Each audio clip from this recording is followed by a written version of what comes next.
Bonjour à tous et bienvenue dans cette nouvelle partie commentée avec aujourd'hui Darky. Darky, ça va la pêche? Bonjour tout le monde, ça va la grosse pêche. On va un peu avoir l'impression qu'on ne joue que ensemble, Darky, puisque toutes les vidéos, sauf bien sûr celle avec Erwan faites récemment, sont faites avec toi. Alors, on a testé des choses aujourd'hui. Il y a eu des choses qui ont été enregistrées en vidéo pour nos tipeurs, peut-être pour vous tous. On ne sait pas encore. On fait des tas de tests sur ces parties commentées. En tout cas, c'est une formule que j'aime beaucoup, moi, personnellement.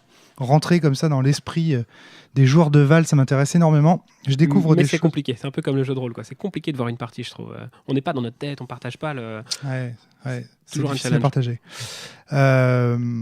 Bon, on avait avant de commencer cette vidéo un peu ce débat tous les deux. Est-ce que il faut que les parties que l'on commente soient nécessairement des parties intéressantes d'un point de vue théorique?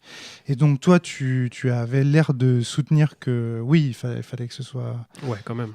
Tu citais l'exemple d'un mec qui commentait du StarCraft ou du. Ouais, moi je suis un gros consommateur de vidéos de StarCraft et d'autres jeux vidéo. Et plus ça va dans le temps, plus c'est à la mode. Et donc plus il y a de jeux commentés en ce moment. Tu allumes Twitch, tu peux regarder absolument tous les jeux vidéo que tu veux, du live, du stream, tout ce que tu veux. Et au final, je me rends compte que ce qui m'intéresse, je restreins un petit peu ma consommation de ce genre de vidéos et je ne regarde plus que des parties soit spectaculaires, comme tu le disais, avec vraiment l'invention d'un move ou une finale où il y a des gros enjeux, ou alors quelque chose dans lequel le commentateur trouve que cette partie est intéressante parce qu'il y a un aspect intéressant, un move intéressant, etc. Donc soit la partie est intéressante, soit l'enjeu, le contexte est intéressant. D'accord. Parce qu'en fait, moi, ce débat, c'est sur l'intéressant et le spectaculaire. C'est pas parce qu'une partie n'est pas spectaculaire qu'on n'y apprend pas des choses, qui se passent pas des trucs de ouf, que c'est pas néanmoins intéressant pour même de jeunes joueurs qui débutent ou de regarder, de rentrer dans la tête de joueurs du Val. Alors justement, c'est aussi pour ça que j'ai envie qu'on commente cette partie tous les deux. C'est une partie qui, sur le papier, en tout cas, a l'air d'être vraiment pas intéressante du tout. C'est la pire partie de Val qu'on puisse trouver, je pense, dans le Val d'Hélios. C'est celle qui est en train de se dérouler là. Celle qui est en train de se dérouler, celle qu'on va commencer. J'ai aussi un peu peur de la commenter parce que du coup on est en mode sweet with me, c'est-à-dire qu'on transpire avec moi, c'est-à-dire qu'on ne voit que, on est à ma place. Sur la vidéo. Sur la vidéo. Je oui. sais pas encore si la vidéo sera diffusée, donc. Ah ok, très bien. En tout cas, c'est une partie effectivement pas intéressante parce que je me suis fait plier trop rapidement, peut-être.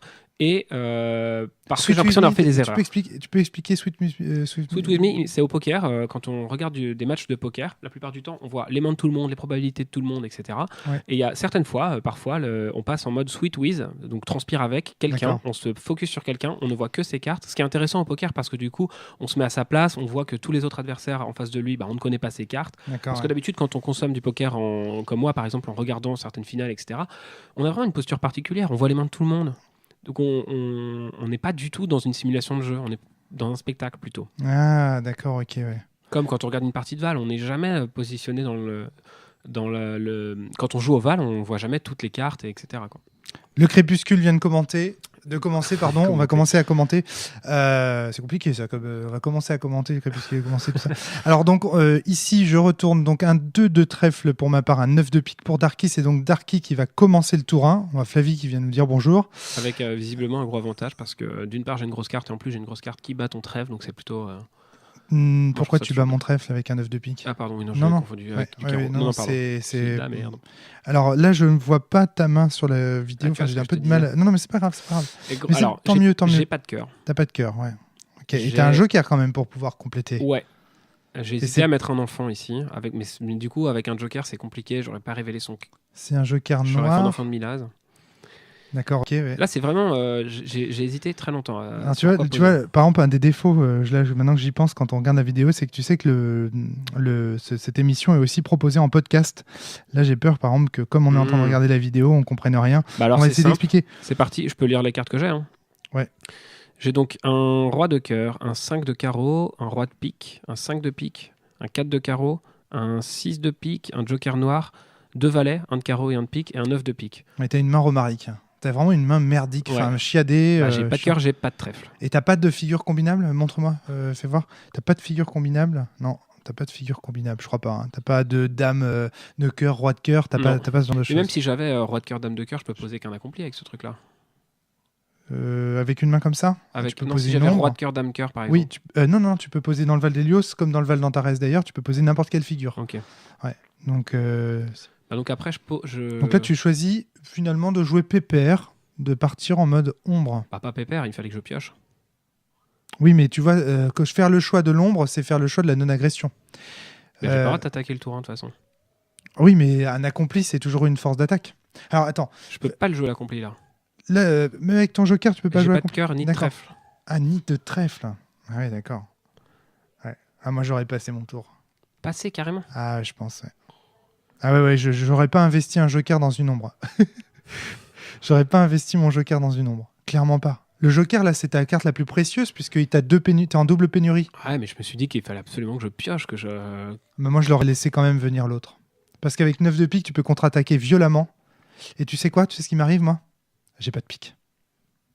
Je n'ai pas de pique. J'ai un joker rouge dans ma main, là, en ce moment, que je suis en train de regarder à la vidéo. Je n'ai pas de pique. J'ai à la main, vous l'avez en photo hein, sur le flux vidéo ou alors sur le site. Je n'ai pas de pique. Tu peux la regarder si tu veux, Darky.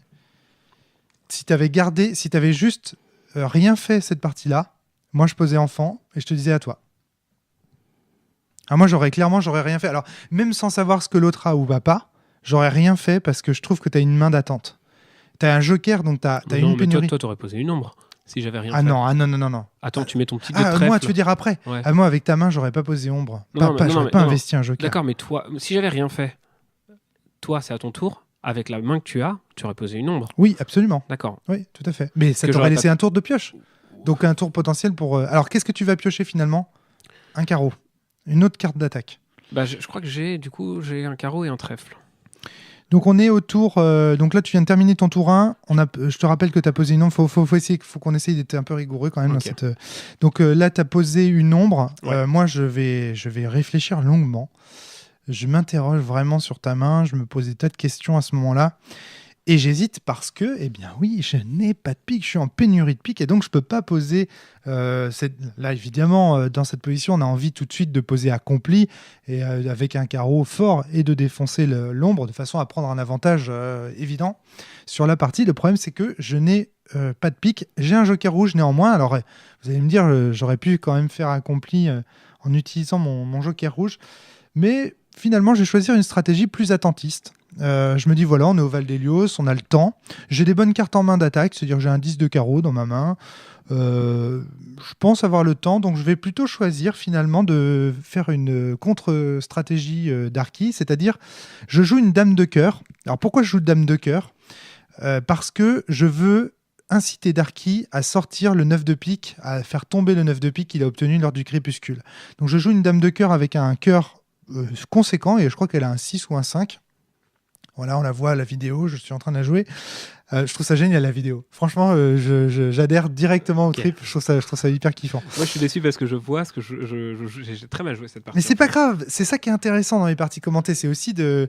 C'est pas grave. Moi, je trouve. Moi, tu crois que contre Erwan la dernière fois, j'avais joué bien. Enfin, je veux dire, il y a plein de fois, je me suis viandé. Par exemple, je suis tombé complètement dans son piège. J'ai été humilié en live dans ma première vidéo. Alors ici, voilà, j'utilise plutôt le choix. Je fais le choix de faire un tout petit magicien, vraiment pourri, avec un petit trèfle, un cœur moyen, mais avec la dame, on arrive à 8 ou à 7. Ce qui va essayer de. Je vais vraiment essayer d'inviter Darky à dépenser un gros truc pour me défoncer mon mage tout en piochant 2 cartes. Parce que je vous rappelle qu'au Val d'Hélios, le mage permet de piocher 2 cartes. Donc en gros, je récupère le card advantage. Puisque Darky a pioché une carte grâce à son nom, mais moi je vais en piocher 2 grâce à mon mage. Et donc je passe en position presque de mec qui a joué au tour 1 finalement. Comme si c'était moi qui avais ouvert avec un fou. Dans l'ancien Val, un fou ça faisait piocher que 2. Donc là finalement c'est un peu pareil. Et il va faire exactement ce que j'attends de lui. C'est-à-dire... J'aime bien quand tu racontes ça, on dirait que tu t'as tendu un piège alors que c'est pas spécialement un piège. Ce qui est important, c'est de poser des figures et qu'elles restent. Je pose une ombre, tu la tues, normal. Je peux tuer ta figure, donc je le fais. Complètement d'accord. Mais tu m'as pas forcé à sortir le pic. De toute façon, je suis pas du tout en pénurie de pic. C'est pas du tout un mauvais play de sortir le pic à ce moment-là. Complètement. Parce qu'un mauvais play, peut-être, c'est de plus avoir le joker. Ça, c'est vrai que c'est super embêtant. Ah oui, ça c'est. J'aurais pu attendre un tour et ici poser un accompli que t'aurais pas tenu. Ouais, C'est dommage. Hein. Donc là, je fais un truc, je n'utilise pas par le... Juste pour compléter ce que tu disais, je disais pas que c'était je sais que ma manière de parler peut induire cette idée-là. Je me dis pas que je te tends un piège, mais je t'invite quand même à faire fortement quelque chose que tu fais au final. Ouais, mais je comprends pas pourquoi tu veux que je le fasse. Ah bah moi je veux que parce que je sais que une fois que le 9 de pique sera posé sur le val, le problème sera sur le val, et avec le 10 de carreau, j'ai un avantage sur le trèfle, et dans ma main, j'ai pas de pique, toujours pas, donc si j'avais posé un accompli, t'étais embêté parce que j'avais... Ah bah j'étais mort. Ouais, donc d'accord. Quasiment mort, ouais. Je voulais vraiment te faire jouer ton 9 de pique de façon à avoir tous les problèmes en face et me dire voilà, maintenant je sais où on... En fait, tu joues un peu comme moi, c'est-à-dire que moi je suis en pénurie, donc je me dis je joue une ombre pour piocher. Et soit je pioche et je peux m'en sortir, soit je pioche pas et c'est mort. Exactement. Et toi tu fais un peu pareil. Il a un 9 de pique, donc je le fais tomber très vite et comme ça je tranche très vite pour savoir. Exactement. Donc là t'as tranché et du coup tu m'as tué quoi. Exactement. Donc juste pour résumer, du coup j'ai posé un spectre avec son pique, du coup j'ai fait tomber le 9 de pique. On est au tour 3, hein. Ouais. Tour 3, donc tu poses un spectre, effectivement. Un spectre parce que j'ai pioché un 3 de trèfle le tour d'avant, donc ça y est j'ai du trèfle. J'ai un 4 de carreau tout pourri, mais je m'en fous. J'ai mon roi de pique et mon 9 de pique. Je suis sûr de tuer ton magicien. Que je tue. Tu l'enterres de façon à laisser la dame de cœur sur la rivière. Vu que j'ai un spectre, je peux la prendre. Du coup, je me retrouve avec un roi de cœur et une dame de cœur. Que j'ai pas joué parce que je pensais que c'était que dans un des accomplis. Enfin, je m'attendais à vouloir le jouer dans un accompli. Ah zut. Okay. Alors que ça aurait pu me permettre de mettre une dame que tu n'aurais pas pu tuer. Effectivement. Alors là, il faut dire aussi que donc nous sommes au tour. Alors attends, 1, 2, 3, 4. Nous sommes au tour 4 et que du coup, moi, j'ai joué accompli au tour 4. Un accompli que j'annonce comme étant possédé puisque je n'ai pas de pique, encore une fois, et donc je suis obligé de lui mettre le joker rouge en arme. Ce qui n'est pas terrible, mais ça va être suffisant pour faire la game, puisqu'après Darkin s'en relèvera pas. Ça va être. Là, on peut voir dans la main, donc j'ai mon roi et ma dame de cœur, très bien. Un gros pic, 9 de pique, mais n'empêche que je vais pas le jouer pour pas transformer juste son truc en chevalier, son accompli en chevalier, ce qui m'avance pas. Et le reste, j'ai pas ce qu'il faut, quoi. 5 de carreau, 5 de pique. Voilà, alors moi je propose de revenir, parce que bon, la fin de la vidéo, je sais pas si elle est très intéressante, hein, et ce qui va se passer, c'est que du coup Darky va pas pouvoir poser grand chose. Et donc va se faire rusher avec mon carreau, puisque là après, maintenant je reste avec en table un roi accompli qui a un 10 de carreau, hein, en carreau, donc 13 par tour. T'avais combien en cœur et en trèfle on va les retourner. J'avais 5, 6... Non, 5 j'avais 8 5 de et 8. Attends, je vais prendre ça en photo, tant qu'on y est. Comme ça on pourra les montrer aussi. Du coup, tu tapais à 1 en pique, c'est ça ? Je tape à 1 en pique. Donc ce qui est assez pour me tuer mon seul cœur qui aurait été une dame. Ouais. Vaut rien. Le trèfle aurait été suffisant pour te tuer ta dame puisque tu étais amoureux. Et d'ailleurs, vu que tu avais un de pique, tu serais allé voir avec ton trèfle ce que je mettais en cœur. Complètement. Donc j'étais damné. T'étais un damné. J'étais condamné à perdre là cette partie. Ah oui, complètement. Condamné à perdre complètement. À partir du moment. Alors pourquoi est-ce que je dis qu'on s'en fout un peu de la fin de la partie ? Parce qu'en fait, ici, on voit que la partie s'est jouée au tout départ. On voit qu'en fait, la partie s'est vraiment jouée au tout début, dans les premiers échanges et les premiers choix. Et c'est ce que je disais. Est-ce que c'est dans un podcast du Val ? Ou est-ce qu'on en parlait avec un de mes apprentis récemment ? Le Val est un jeu impitoyable sur le début de tour. Les débuts de partie sont terribles, et parce qu'en plus, tu avances dans le noir absolu. Tu sais pas ce que l'autre a, donc du coup, tu dois faire des choix sur la base d'informations que tu n'as pas. Tu vois ce que je veux dire ? Ouais. C'est horrible, quoi. Mais il y a des enfants partout. Pour toi...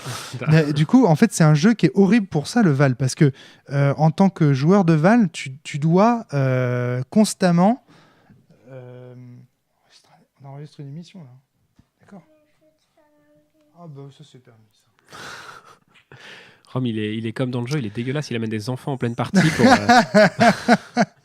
Donc le Val, c'est un jeu assez impitoyable parce que pour les débutants, là par exemple, comment il n'y a aucune chance, quoi. Tu dois avoir fait un nombre de parties. Combien de parties pour savoir exactement que par exemple là il faut pas jouer le Joker.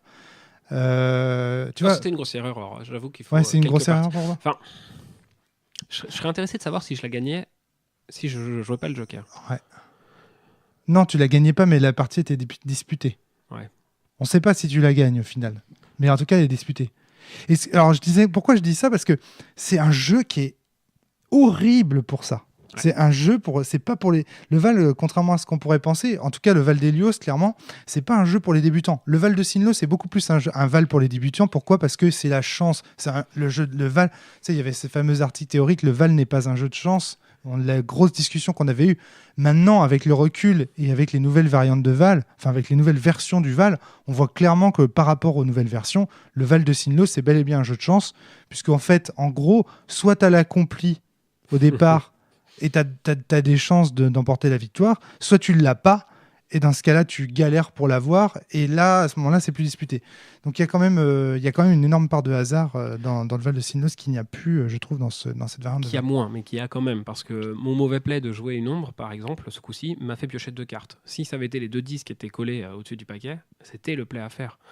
Et donc au début, on est tellement dans le hasard et dans le nord total, que aller dans un sens ou dans un autre... ok, après coup, ça se critique, mais sur le moment présent... Tu dis 2-10, mais je veux dire, ton argument est valable même si c'est pas des 10, hein, même si c'est des 5 de la couleur qui te manque. Ouais, c'est ça, bon, c'est ça. Hein, quelque chose qui me permet... Alors, T'as complètement raison. Hein. Et du coup... C'est le problème du Val.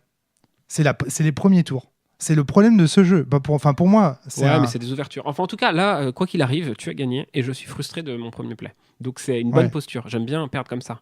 J'aime pas perdre en me disant, franchement, j'aurais pu faire ce que je voulais. Tu me ruinais, ça j'aime pas. Par contre, m'être dit, au final, mon premier tour, c'était peut-être pas smart de pas avoir gardé le Joker. Ouais. Mais je te jure qu'en Hélios, c'est difficile de se retrouver avec des sorties comme ça. Vraiment, où tu te dis... En Hélios, c'est vraiment difficile de se dire, putain, là, j'ai perdu, j'aurais rien pu faire. Ça m'est jamais arrivé. Ouais. Ça m'est vraiment jamais arrivé. Ça arrive beaucoup moins. Sans mauvaise foi. Non, mais vraiment. c'est vrai. Même ici, depuis qu'on fait des parties en Hélios, ça m'arrive beaucoup moins. Mais tu vois l'importance du premier tour. Et donc là, du coup, qu'est-ce qui va faire la différence ? Oui, la vidéo s'achève. Qu'est-ce qui va faire la différence entre, finalement, le bon joueur de Val et le mauvais ? C'est l'expérience. C'est ça. Là, c'est vraiment l'expérience, les premiers tours. Les premiers tours sont décisifs et il faut savoir les gérer. Et c'est là que le Val devient un jeu un peu injuste entre les gens qui ont plus d'habitude et ceux qui en ont moins. Là, par exemple, le fait de jouer mage plutôt que de jouer enfant, enfin, combien de personnes avec ma main en pénurie auraient joué ? Moi, je pense qu'il y a beaucoup de gens qui auraient joué enfant au tour 1. En pénurie, non, ils auraient plutôt joué ombre pour piocher. Ouais, mais ça, c'est vrai, justement, ouais. J'ai hésité. Tu sais pourquoi je l'ai pas fait ? Parce que je me suis dit, sur ce coup-là, laisser Darky avec une ombre sur le Val au tour 2, c'est plus dangereux, je trouve, que moi de me mettre à mal. Et encore une fois, je vais vraiment envie de t'inciter à jouer le 9 de pique. Alors, il y a ça. Je peux pas te dire pourquoi. Et je trouve que je te dicte ton jeu en mettant une figure, parce que c'est toujours plus important de tuer la figure de l'adversaire. Et du coup, il faut pas jouer une ombre, il faut pas la jouer tempo, il faut directement poser plus tuer l'adversaire. Et donc, jouer un mage plus me tuer en piochant, c'était... Ouais, c'est bien. Honnêtement, je pense que tout le monde aurait joué comme toi, ce coup-ci, là. Tu penses ? Bah oui. Non, moi je pense qu'il y a des gens qui auraient mis l'accompli dès le départ. Ah, peut-être l'accompli. J'ai vraiment hésité. J'ai vraiment hésité à mettre directement l'accompli avec. Mais ça aurait pas été un misplay parce que tu l'aurais gardé ton accompli. Mais non, parce que regarde. Pas le tuer. Alors, si on regarde ma main, je vais l'afficher là à l'écran. Si on regarde ma main, regarde, j'ai au niveau du trèfle, j'ai rien de bien. Donc j'ai rien pour la protéger au niveau du trèfle. Et je sais que tu as 9 de pique. Ouais, donc je le fais de. Donc ça veut dire qu'en 2 coups, tu me le défonces, forcément. C'est pour ça que j'avais envie de te faire jouer ton 9 de pique. T'as combien de trèfles ? T'en as qu'un ? Regarde, j'ai un 4, un 5 et un 2 de trèfle. Ouais, donc je peux pas le tuer en 2 coups, parce que tu le réduques. Non, je te dis pas ça. Regarde mes cœurs. J'ai pas de cœur résistant. Regarde, si tour 1, regarde. Bon, alors on refait le Val. Oh, ok. Tour 1, tu joues ombre, d'accord ? Moi, je contre-attaque en jouant mon roi accompli. Ouais. D'accord ? Avec 10 de carreau dedans. Ouais. Bon. Du coup, je tue ton ombre. Je te révèle que j'ai un 10 de carreau dedans, on est d'accord ? Ouais. Ensuite, qu'est-ce que tu fais derrière ? Oui, t'as pas d'autres carreaux là ? J'ai pas j'ai pas d'autres carreaux. Je piocherai un 7 de carreaux plus tard. Ok. C'est plus tard que je le piocherai. Je pioche. Bon, c'est à toi de jouer. J'ai investi un 10 de carreau dans mon accompli. Je sais que tu as un 9 de pique, donc tu peux me défoncer. Donc j'en fais le cœur à coup sûr. Je le fais. Tu le fais ? Mais en posant Dangereux. Si tu le fais, c'est dangereux. C'est un roi de quoi que t'as posé ? C'est un roi de carreau. De carreau. C'est pas moi qui ai la dame carreau. C'est dangereux. C'est dangereux. Pourquoi ? Parce que si tu mets le cœur... Non, c'est pas ça. C'est que tu mets le cœur dans la rivière et ensuite tu mets le pique. Donc au prochain tour, je pourrais récupérer le 9 de pique.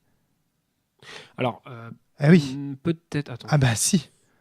Ah, ça c'est nul. Enfin, il faut surtout pas faire ça. Jeter un pique de sa main pour défoncer un accompli adverse, alors que t'as pas d'autres qualités sur le Val, c'est une stupidité sans borne. Non, je l'aurais pas joué de Parce la que main. J'aurais posé un spectre comme au tour 2. Là, Très j'ai bien. posé un spectre. Alors voilà, on est Mais du d'accord. coup, Ok, donc du pas jouer de la main, on est d'accord. Voilà, c'est ça qui est. En fait, j'aurais arraché ton cœur. Voilà, t'aurais arraché Il me mon manque cœur. un cœur. Ouais. Donc, Exactement. j'aurais joué mon spectre comme je l'ai fait au tour 2. Exactement, et t'aurais pioché mon cœur. Ouais. Voilà. Ensuite, moi, à mon tour, je n'aurais eu d'autre choix que de retourner le 10 de carreau pour tuer ton spectre. Le 9 partait, mais t'avais ton cœur, et là, toi, tu partais, alors que moi, regarde, j'étais avec ma main pourrie et avec mes trèfles pourris, et j'avais perdu. Okay. Poser un accompli faisait que tu me donnais ton cœur. Mais tu pouvais pas savoir que j'avais de quoi poser un accompli aussi. Mais bien sûr que si, je le savais. Enfin, je savais en tout cas que tu pouvais me défoncer mon accompli, puisque je savais que t'avais le 9 de pique en main. Oui, mais tu savais... Et à moins que t'aies autre... Enfin, j'ai quand même... ma carte la plus forte en trèfle, c'est reste quand même un 5 de trèfle. Je suis sûr de me le faire défoncer et je vais perdre un 10 de carreau. La question, et un c'est pas de que tu te carreau. le fais défoncer, parce que de toute façon... Ouais. Ah si, c'est perdant. Il faut surtout pas jouer à l'accompli. Pourtant, c'est tentant. Pour moi, le seul défaut de l'accompli, c'est que tu me donnais ton cœur dans le cas où je pouvais le tuer. C'est juste ça le défaut. Mais non, l'autre défaut, c'est qu'après, c'est toi qui vas me tuer et tu vas me faire perdre mes deux grosses qualités. Oui, sauf qu'il a été 2 tours sur le terrain. T'as aussi l'occasion d'avoir une figure qui reste en vie et donc qui tabasse plus longtemps. Et donc, j'ai jamais l'occasion de poser des figures, moi. Si tu mets un accompli et puis je le tue pas, du coup, il reste en vie. T'as l'occasion de taper Mais 10. il pourra pas rester en vie, Darky. Mais il faut 2 tours pour tuer un accompli.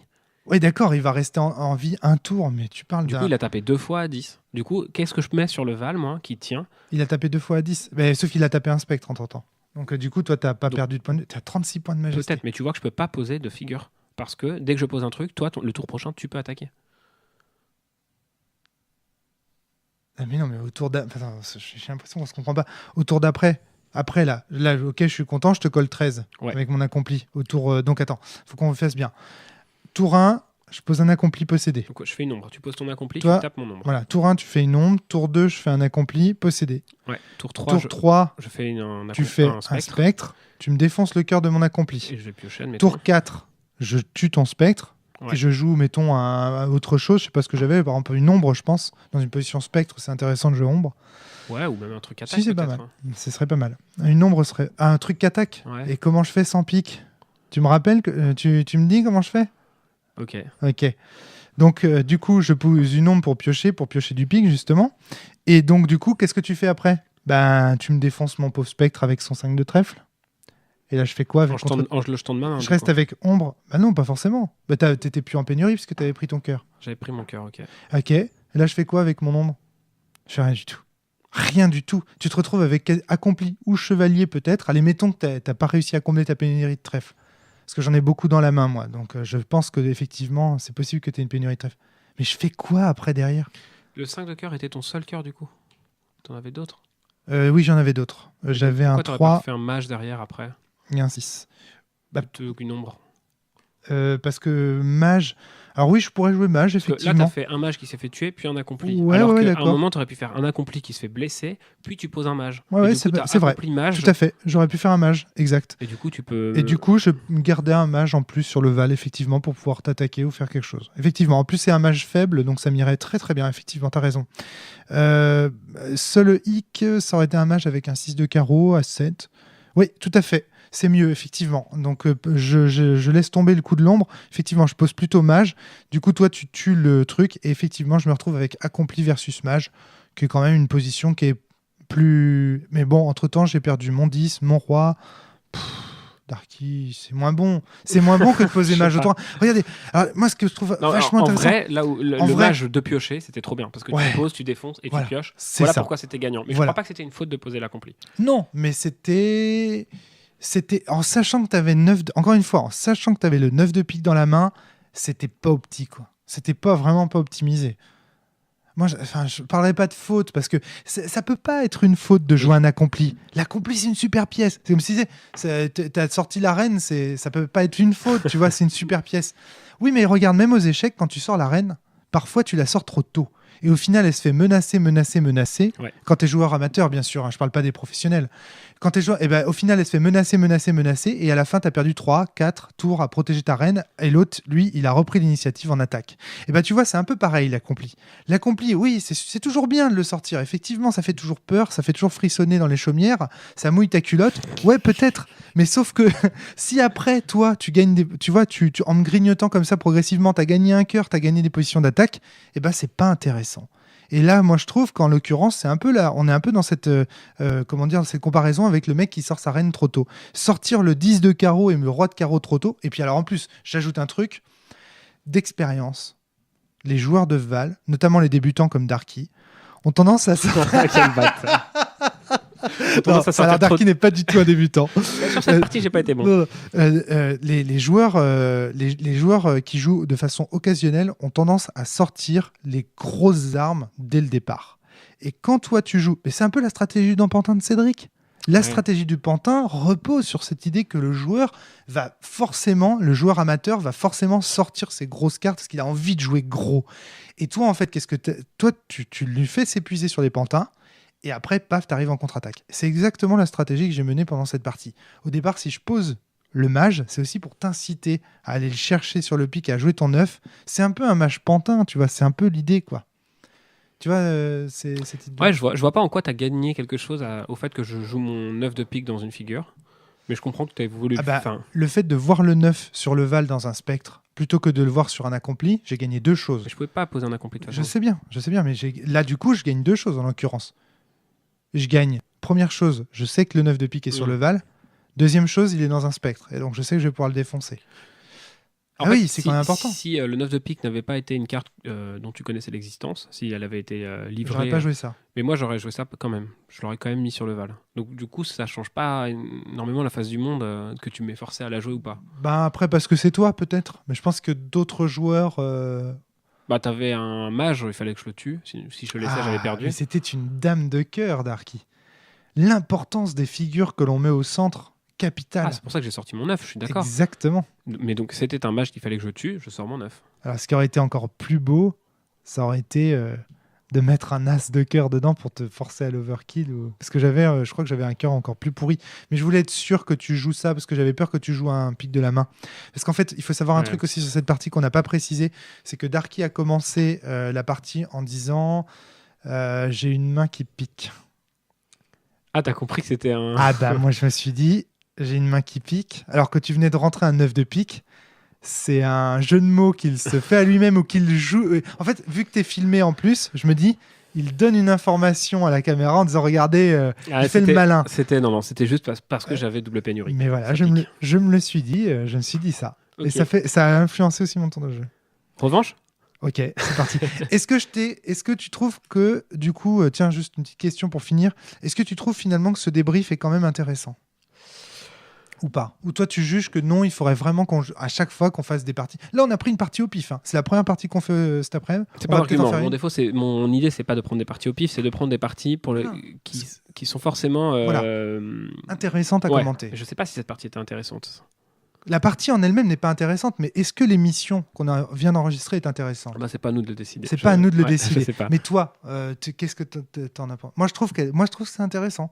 Ça nous a donné l'occasion. Pourquoi c'est intéressant ? Parce que ça nous donne l'occasion de parler de ces débuts difficiles au Val. Ouais. Du fait que le début soit un peu crucial et un petit peu, voilà. Mais typiquement, je suis auditeur, j'écoute un podcast du Val, je veux apprendre des trucs, et je vois le premier joueur qui fait une erreur. Et je me dis, ok, il va perdre. Le premier joueur perd. Ok, on parle des ouvertures, mais après, qu'est-ce que j'ai appris ? Mais t'as pas regardé une vidéo où t'as regardé le match et écouté les commentaires. La vidéo et les commentaires sont en même temps. Donc du coup, tu... Ouais. Les commentaires, c'est forcément toujours intéressant, je suppose, j'espère. Le blanc qui vient dessus. Moi, je trouve... Mais en tout cas, ce que j'aime beaucoup avec cette émission... je te le dis parce que là on est aussi on se cherche, on crée des nouvelles émissions, on essaye comme ça de regarder ce qu'on peut faire avec ce jeu et comment on peut présenter ce jeu parce qu'on aime ce jeu, on a envie que les gens découvrent aussi que c'est un jeu qui est vraiment intéressant. Ce que je trouve génial, c'est premièrement ça permet d'expliquer à haute voix les raisonnements qui passent dans la tête des joueurs et de se dire le jeu propose vraiment des choix stratégiques intéressants. Ça, c'est le premier point. Et deuxième point, c'est que ça donne l'occasion de parler de trucs que dans le podcast du Val, on n'aborderait pas. Regarde comme on en chie à chaque fois sur le podcast du Val pour trouver des thématiques. Ouais. On n'a jamais de thème, on a l'impression qu'on n'a rien à dire. Et sitôt qu'on part dans une partie comme ça, regarde comme les thématiques surgissent d'elles-mêmes. Ouais. Pourquoi ? Parce que le podcast du Val, on sait qu'on doit tenir 40 minutes sur le set de carreaux. Bah, bon courage les gars. C'est-à-dire qu'en fait, c'est pas possible. Mais par contre, sur une partie comme ça, on aborde des tas de petits trucs. Parce qu'il y a plein de choses. Parfois, dans le podcast du Val, on a envie de dire un truc, sauf que ça prend 5 minutes à dire. C'est ça. Là, c'est l'occasion parfaite. Et en plus, dans une partie, on n'arrête pas de se dire plein de trucs, quoi. Une carte qui tombe à côté d'une autre dans la rivière, ça nous fait penser à un truc et du coup, on peut le commenter. C'est super. Exactement. Ça, c'est plaisant. Là. Bah donc ça, moi, je trouve rien que pour ça, et même si la partie est pas spécialement intéressante, je pense que... Allez, on essaye de se faire une partie peut-être un petit peu plus intéressante. Allez. Nous, on vous laisse, on va rejouer, puis vous, peut-être dans un mois, vous verrez une autre partie commentée. À la prochaine, tout le monde. Allez, à plus, salut. Salut.